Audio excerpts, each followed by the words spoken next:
Otro fármaco procinéticos que vamos a tener es la eritromicina. Y para entender los efectos de la eritromicina, primero tenemos que conocer la motilina. La motilina es una hormona que es secretada por las células M enteroendócrinas, que están dispersas también sobre el intestino y tienen una potente actividad contráctil, principalmente en el tracto gastrointestinal superior. O sea, va a actuar también sobre el esfínter esofágico inferior, sobre el estómago, sobre el duodeno. Y ahí nos encontramos con este fármaco llamado eritromicina. La eritromicina es un antibiótico del tipo macrólido y su indicación principal obviamente es para tratar infecciones por bacterias. Pero ¿qué otra indicación le podemos dar? Le podemos dar uso como un fármaco procinético. ¿Y por qué? Porque actúa igual que la hormona llamada motilina. Y esos efectos se ven mejor a dosis entre 250 y 500 miligramos. ¿Sí? Entonces, la eritromicina, recordar que es un antibiótico y que puede actuar entonces también como un procinético. ¿Sí? Entonces, ¿qué va a hacer? Va a aumentar la presión esofágica inferior, va a aumentar la contractibilidad gástrica y del intestino delgado, pero tiene ningún efecto sobre lo que es el tracto colónico. ¿Sí?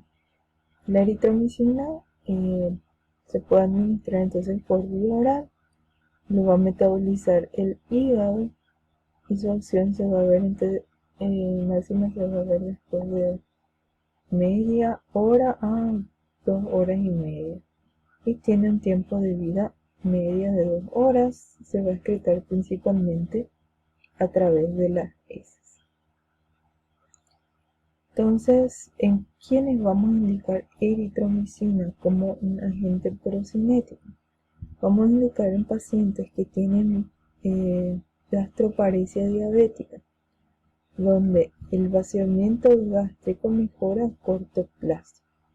¿Sí? Entonces lo vamos a hacer, vamos a utilizar la gastroparesia diabética. Lo podemos utilizar también en el vaciamiento rápido del estómago en pacientes que tienen, por ejemplo, besoares. Los besoares son pelotas de cuerpos extraños que consume el paciente, por ejemplo, pelo, uña. Entonces eso se va acumulando en el estómago y para expulsar esos besoares que no son tan grandes, podemos utilizar también la eritromicina. El problema con la eritromicina es que el paciente desarrolla una tolerancia rápida, menos de 28 días ya se pierde entonces el efecto de motilina. ¿Sí? ¿Y cómo es que actúa como motilina? ¿No? Porque es el mismo receptor que esta hormona. Entonces ahí que su efecto es parecido a la motilina. ¿Sí? Entonces, otro fármaco que podemos usar como procinético es la eritromicina. Recuerda que la eritromicina es un antibiótico. El siguiente grupo de fármacos que vamos a ver son los fármacos que se usan en el estreñimiento, ¿verdad? Y antes de hablar de fármacos que se usan en el estreñimiento, tenemos que recordar entonces un poco de en qué consiste la formación de la materia fecal, ¿verdad? Entonces, 70-85% de las heces está formado por agua. Primer punto, ¿verdad? Entonces recordar, 70-85% de las heces está formado por agua. Y este resultado es un equilibrio entre lo que entra a la luz intestinal, ya sea por la ingestión del paciente y por la secreción hacia la luz intestinal, y lo que sale de la luz intestinal, o sea, lo que se absorbe a través de la luz intestinal, da como resultado una S formada entonces con 70 a 85% de agua, ¿sí? Entonces, ¿qué cantidad de líquido ingresa dentro de nuestro intestino? 8 a 9 litros ingresan aproximadamente dentro del intestino delgado, recordando que entre lo que el paciente toma y lo que es secretado hacia la luz intestinal. De esos 8 o 9, solamente un litro y medio consigue atravesar la válvula ileocecal. Y a partir de aquí entonces se absorbe la mayor cantidad, a partir de aquí se absorbe la mayor cantidad del líquido posible, ¿verdad? Hasta formar entonces heces compuestas por aproximadamente 100 ml de agua, ¿verdad? Aparte entonces de la cantidad de líquido, recuérdense que el agua es muy importante para una buena formación de heces y una buena defecación. ¿Qué otros factores intervienen en eso? La motilidad, ¿verdad? Tiene que haber una buena motilidad gastrointestinal para que se pueda formar correctamente las heces. Si tenemos una motilidad disminuida, se va a absorber mucha agua y eso hace que las heces se vean más espesas y más impactadas, que pueden provocar el cuadro que vamos a tratar, que es estreñimiento, o cuando el movimiento es muy rápido, impide que se elimine correctamente el líquido y eso hace que las heces sean muy líquidas y provocan un cuadro llamado entonces diarrea. Los pacientes por lo general usan el término estreñimiento no solamente para decir que hay una disminución en el número de evacuaciones. Acá tenemos una definición, una disminución en el número de evacuaciones, menos de 3 o menos de 5 evacuaciones por semana. También le llaman estreñimiento a la dificultad de iniciar la defecación o la dificultad para el paso de las heces o un pequeño volumen de heces o una sensación de evacuación incompleta. Entonces, varios van a ser los términos que va a utilizar el paciente para referirse al estreñimiento.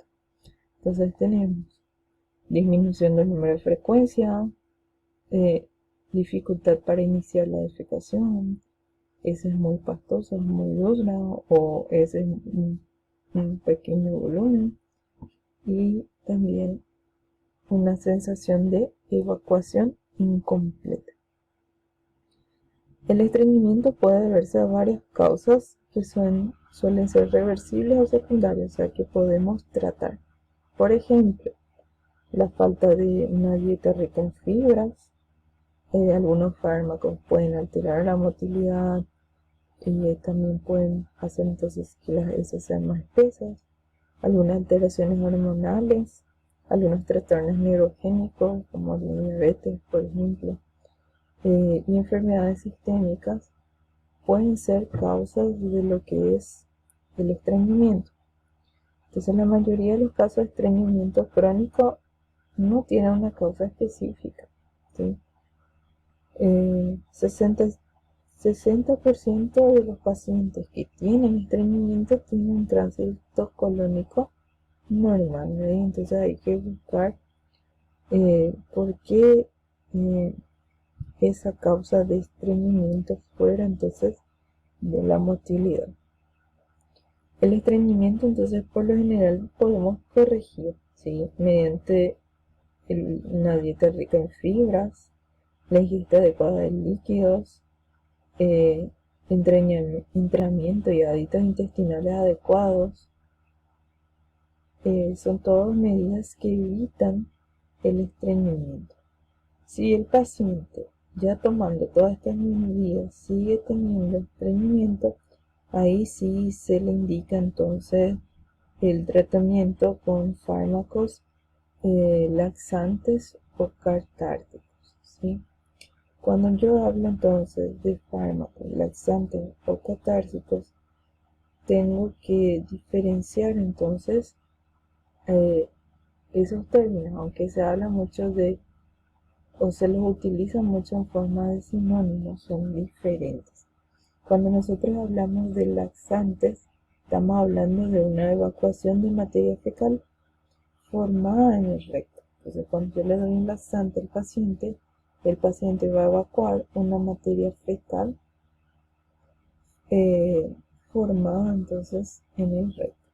Cuando le voy a dar al paciente un catártico, ¿sí?, que va a provocar la catarsis, le voy a dar, el paciente va a evacuar una materia fecal no formada. Generalmente el catártico va a expulsar, el paciente va a expulsar una heces acuosa y líquida, ¿sí? Entonces, la mayoría de los fármacos que vamos a estudiar provocan la laxación, o sea, provocan la formación de heces. ¿Sí? El paciente va a expulsar heces no catárticas, que va a ser heces muy acuosas, ¿sí? Entonces, los laxantes van a aliviar el estreñimiento y van a favorecer la evacuación mediante los siguientes efectos: aumentando la retención del líquido en la luz intestinal a través de mecanismos hidrófilos u osmóticos. Pueden actuar disminuyendo la absorción de líquidos y también pueden actuar alterando la motilidad al inhibir entonces,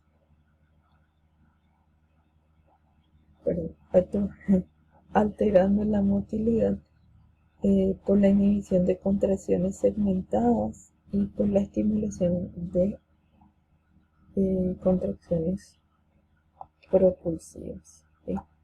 Entonces, diferencia entre laxante y catarsis.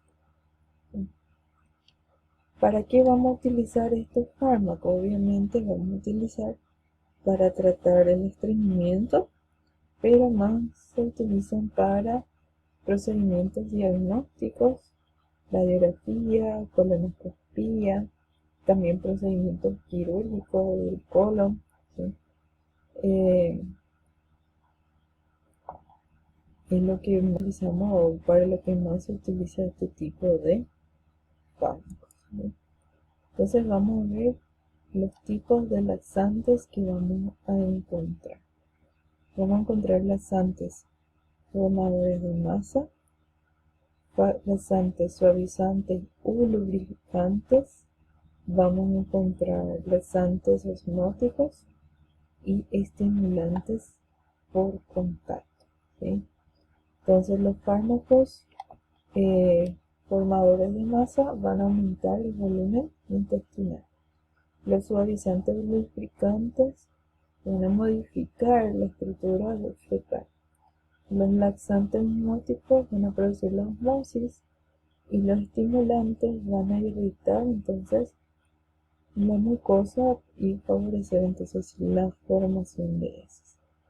Entonces, entre los fármacos que van a actuar dentro de la luz, tenemos los que forman masa, salvado, psyllium, los fármacos osmóticos y los fármacos suavizantes o lubricantes.